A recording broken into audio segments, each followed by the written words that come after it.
Good morning, everyone. Before anything else, before proceeding to our report, let me introduce first the name of the reporters.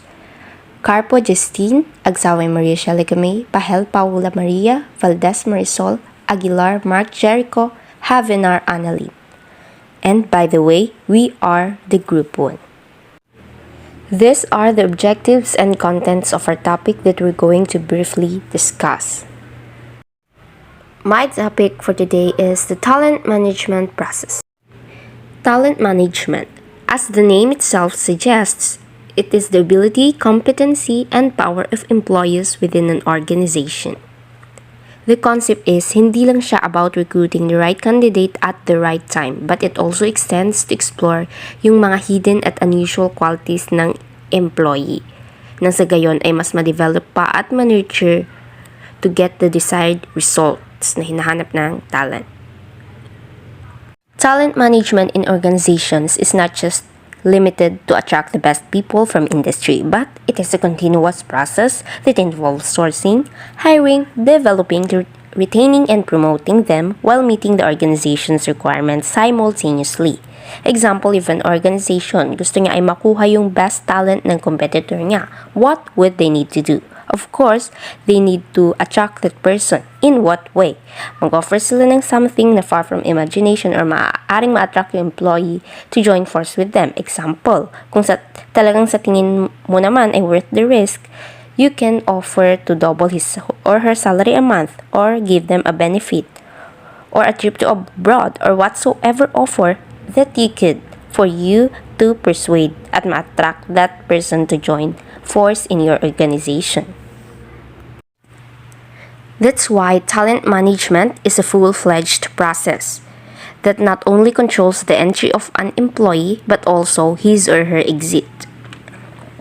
Para ma-achieve ang success in business, the most important thing that we need to do is recognize the talent that can accompany you in achieving your goal in a long-term process.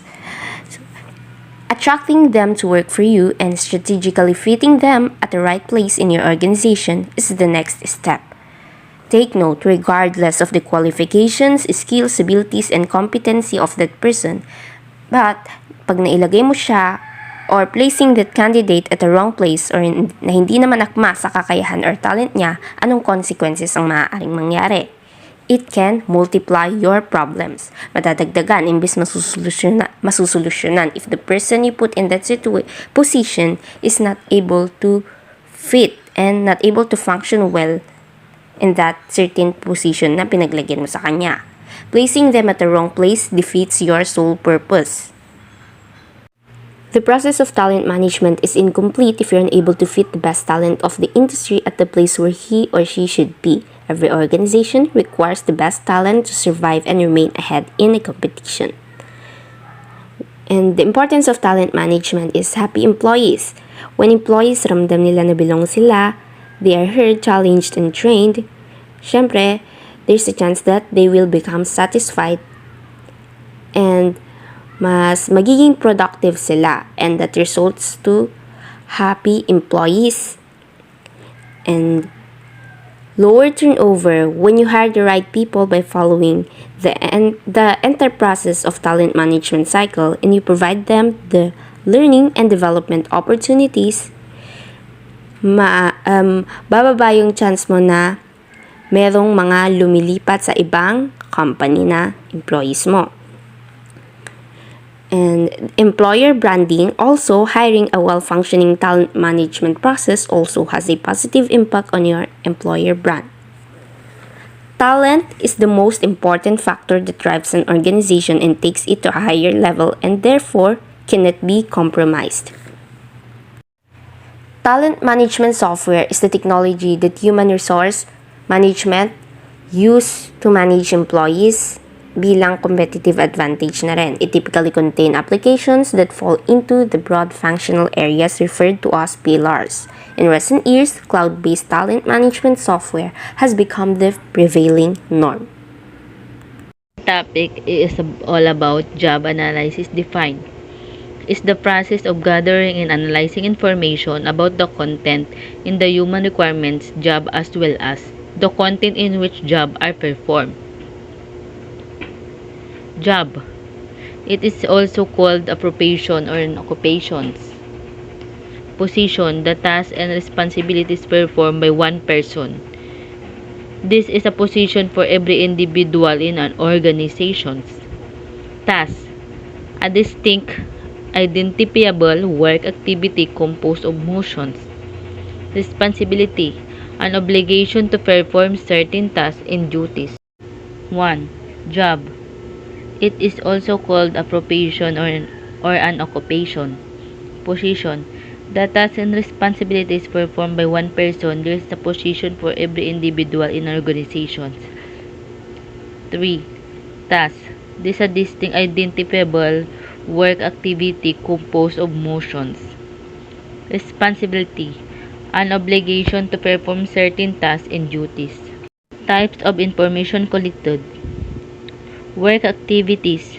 First, he or she collect information about the job actual work activities such as cleaning, sealing, teaching, or painting. Human behavior. The specialist may also collect information about human behavior like sensing, communicating, writing, and deciding. Machine tools, equipment, and work aids. This category includes information regarding tools used, materials, proceed knowledge, dealt with, apply. Performance standard.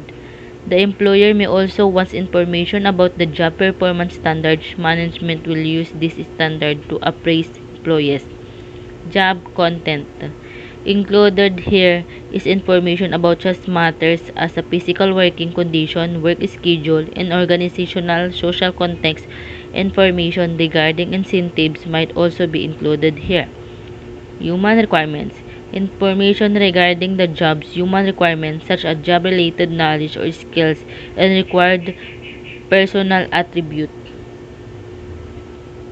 Use of job analysis information. We have recruitment selections. Karamihan pag nag-a-apply ka, tinatanong nila kung sino yung recruitment mo. Kung paano mo nalaman kung hiring yung isang company. 2. Compensation. 3. Performance appraisal. 4. Training. 5. Discovering and assigned duties and legal compliance. This all, it allows unit to identify paths of job progressions for employees interested in improving the opportunities for career. Step in job analysis. We have 6. 1. Decide how you use the information. Since this will determine the data you collect them. Some data collection techniques like interviewing the employee and asking what the job entails are good for writing job description and selecting employees for the job. Other techniques like the position analysis questionnaire and we describe later do not provide qualitative information for job descriptions. 2. Review relevant background informations such as organization chart, process chart, and job description. Organization chart show the organization-wide division of work, how the job in question rates to other job, and where the job fits in the overall organization. 3. Select representative position. There may be too many similar jobs to analyze them all. For example, it is usually unnecessary to analyze the job of 200 assembly workers when the simple of 10 job will do. 4. Actually analyze job. By collecting data on job activities required employee, behavior, working condition, and human traits and abilities needed to perform the job. 5. Verify the job analysis information with the worker and performing the job and with his or her immediate supervisor. This will help confirm that the information is factually correct and complete. This review data in conclusion by giving that person a chance to review and modify your description of the job activities. 6. Develop a job descriptions in job specification. These are two tangible products of the job analysis.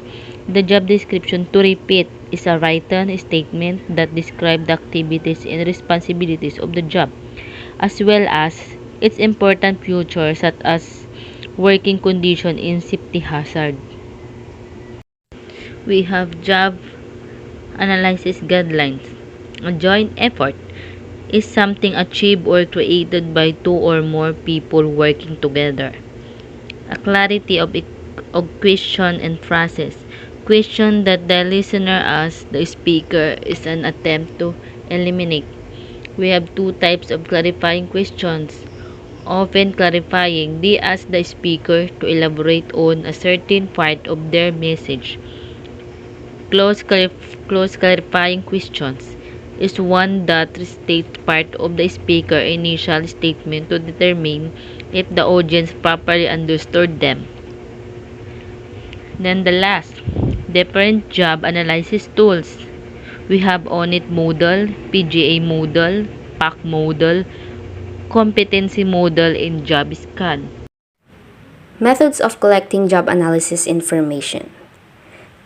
It has four basic methods which can be used separately or in combination of collecting job analysis data. First is the interview. Job analysts may conduct individual interviews with each employee, group interviews with groups of employees, and supervisor interviews with one or more supervisors who know the job. We can use group interviews when a large number of employees are performing similar work dahil mas mapapabilis and it is an expensive way to gather information. Most widely in collecting data for job analysis. They permit job analysts to talk face-to-face with job incumbents. Interview serves as an opportunity for the analyst to explain how the knowledge and information gained from the job analysis. Job analysis interviewing guidelines. First, the job analyst and supervisor should work together to identify the workers who know the job best. Siyempre, it is important to identify what is the best job for your workers or what is suitable for them. Kilalaning mabuti kung sino ang mas maalam sa trabaho. Next, it is advisable to quickly establish rapport with the interviewee.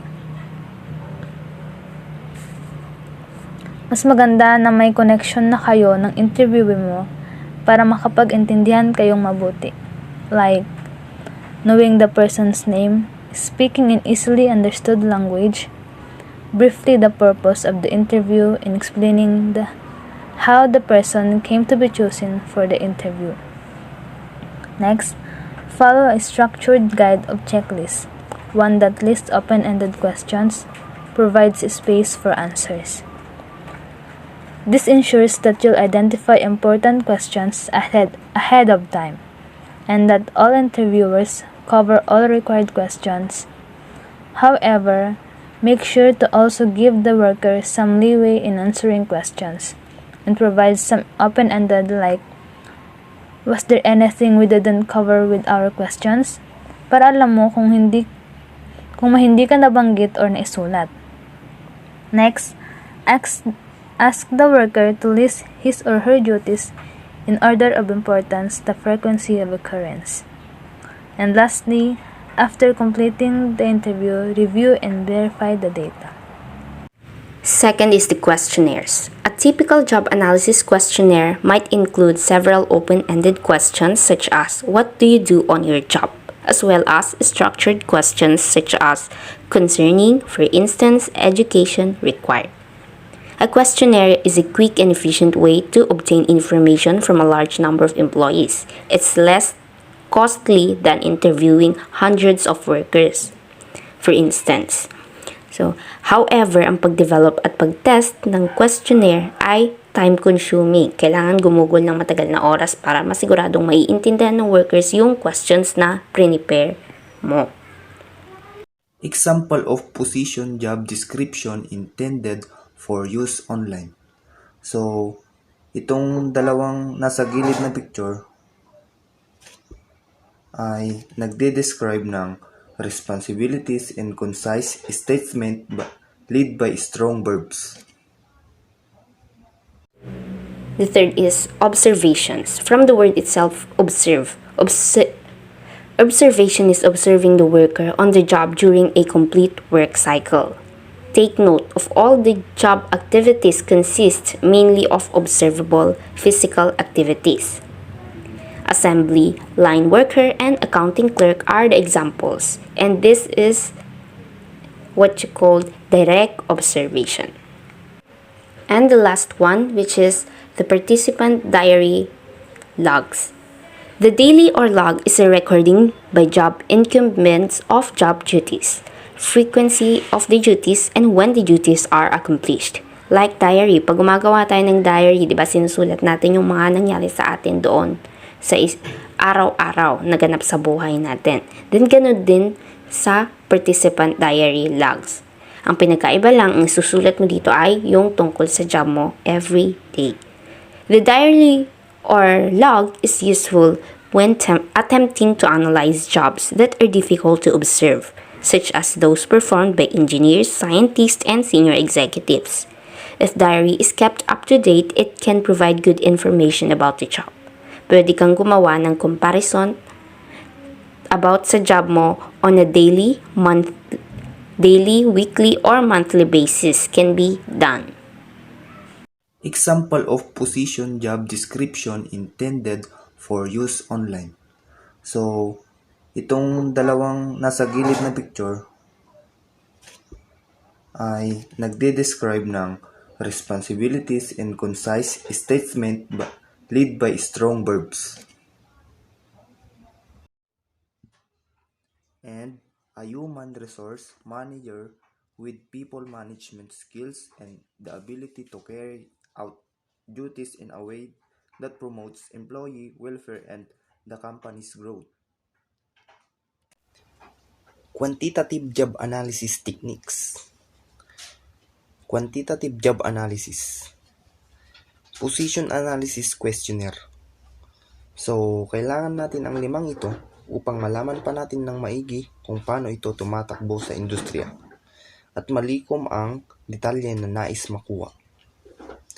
Pangalawa, the Department of Labor or DOL procedures. Data, synthesizing and copying. People, mentoring and supervising. Things, manipulating and handling.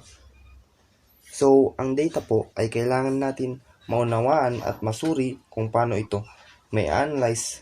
For example po, dito ay may isang tao ang kailangan natin makuha ang data at gusto pa natin malaman ang background niya sa buhay para malaman natin ng maigi kung maganda ba ang influensya niya sa kumpanya. So, ang people naman po, parang sila po ang nag-iisip ng paraan at nagdidikta sa mga gawain nilang hakbang or plano. So, ang things naman po, parang sila po ang nagmamanipula upang makamit nila ang hangarin nila na minimithi.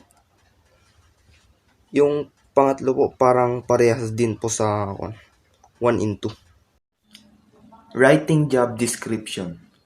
Section of typical job descriptions. Una na dito ay job identification. The job title specifies the name of the job, such as supervisor data processing operations or inventory control clerk. Therefore, the work information describe how is the task being performed is correctly processed is being discussed here.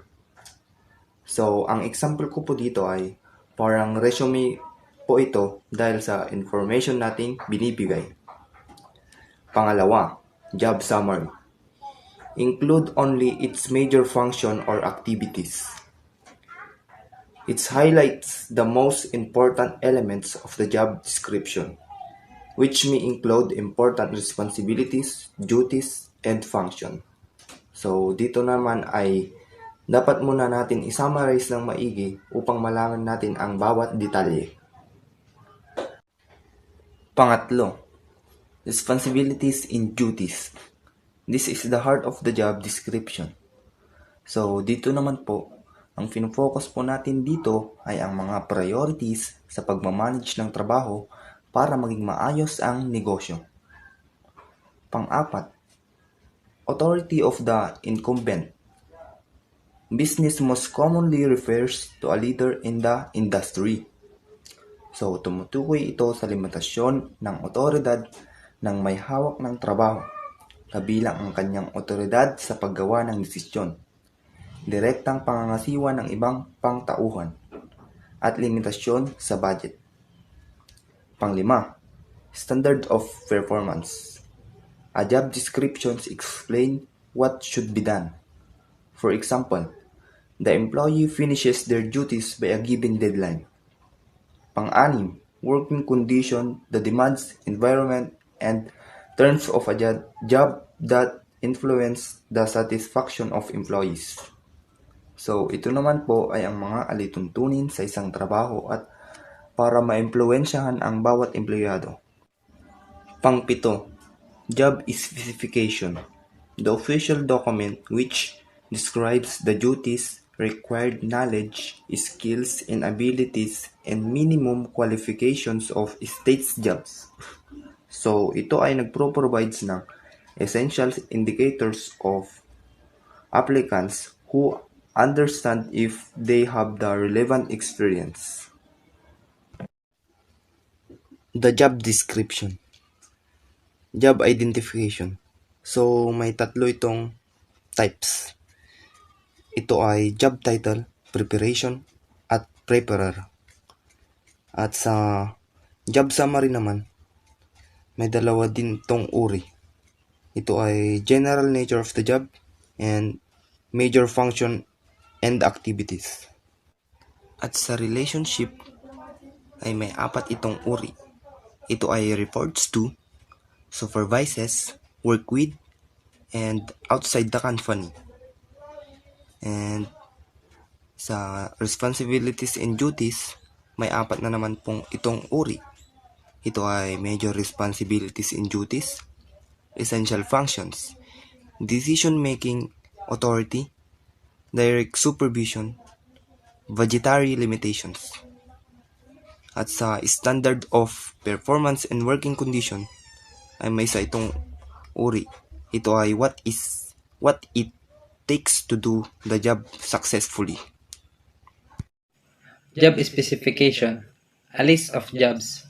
Human requirements, that is, the requisite education, skill, personality, and so on. A job specification is the list of recommended qualities for a person to qualify for and succeed in a position. The specification identifies the skills, traits, education, and experience a candidate might need to qualify for the job. This outline helps a candidate's capabilities to perform what listed in the job description. Information input. Ang information input ay ginagamit upang i-rate ang isang worker sa paggamit ng source sa kanyang job performance. Meron tayong nominal, occasional, moderate, considerable, at very substantial. The brown paper you see in this screen is the example of information input. Basic Department of Labor worker functions. Determine employee's job score on data, people, and things by observing his or her job and determining, for each of the three categories, which of the basic function illustrates the person's job. 0 is high, 6, 8, and 7 are lows in each column. Sa data, we have synthesizing, coordinating, analyzing, compiling, computing, copying, or comparing. Sa people, we have mentoring, negotiating, instructing, supervising, diverting, persuading, speaking or signaling, serving, talking, instruction, or helping. Sa things, we have setting up, precision working, operating or controlling, driving or operating, manipulating, tending, feeding, or of bearing, and handling. Writing job specification. What traits and experience are required to do this job well? A specification for trained versus untrained personnel. Trained and experienced employees are relatively straightforward. The problems are more complex when you're filling jobs with untrained people. A job specification is straightforward to write for trained people. It will focus on length of previous service, quality of training, and previous job performance. Untrained people have more complex job specification because it would include qualities such as personality, physical traits, interest, or sensory skills. Specifications based on judgment. Most job specifications reflect educated guesses of supervisor and human resource managers. Review the job duties and deduce from those what human traits and skills the job requires. Don't ignore behavior that may apply to almost any job but might not normally surface through a job analysis. For example, you are planning to apply to a bakery shop. You need to review the job you are applying for and also the traits and the skills na kailangan ng iyong ina-applyan na trabaho. Job specification based on statistical analysis. A more legally defensible approach. Determine statistically the relationship between some predictor and some indicator or criterion of job effectiveness. Such steps in a statistical approach. Number 1. Analyze the job and decide how to measure job performance. So you need to study the job you will give para maintindihan ng aplikante ng maayos ang kanyang ina-applyan na trabaho and know how to measure their performance. Number 2. Select personal traits that you believe should predict successful performance. So you need to select traits na kailangan sa trabahong binibigay mo upang malaman mo kung sino ang suitable sa trabahong iyong inaalok at upang maging successful ang kanilang performance. Number 3. Test candidates for these traits. So kailangan mong i-test ang candidates para sa mga traits na hinahanap mo upang malaman mo kung suitable ba siya or hindi. Number 4. Measure the candidate's subsequent job performance. So you need to measure your candidates on their job performance so you know if they are doing good or not. Number 5. Statistically analyze the relationship between the human traits and job performance. Kailangan mong i-analyze ang relasyon ng human traits and job performance upang fit na fit sa trabaho ang makuha mong empleyado. For example, sa pagbe-bake, kailangan ng traits na matyaga at masipag. So kung nakita mo ito sa isang aplikante ay magiging fit at maganda ang maipapakita niyang performance. Competency-based job analysis. Competencies. Demonstrable characteristics of a person that enable performance of a job. The characteristics or traits can include things like knowledge, aspects of leadership, self-esteem skills, or relationship building. Reason for competency-based job analysis. To support a high-performance work system. High-performance work system is the organizational goal to create strategically focused job descriptions, or more strategic way to describe the job. To support the performance management process in fostering, measuring, and rewarding. 3 types of competencies. General competencies, leadership, and technical competencies. In general competencies, reading, writing, and mathematical reasoning. In leadership, strategic thinking, and teaching others. In technical competencies, specific technical competencies required for specific types of a job and or occupations. Competency-based job analysis. How to write job competencies-based job description. You might interview job incumbents and their supervisors and ask open-ended questions regarding job responsibilities and activities, and identify critical incidents that pinpoint success. Pero instead na mag-confile ng mga list of duties, your aim is to finish the statement. In order to perform this job completely, the employee should be able to use of the shelf competencies data banks is that of Department of Labor's Office of Personnel Management. And this is where our report ends. I hope you learned something from today's discussion. Thanks for listening.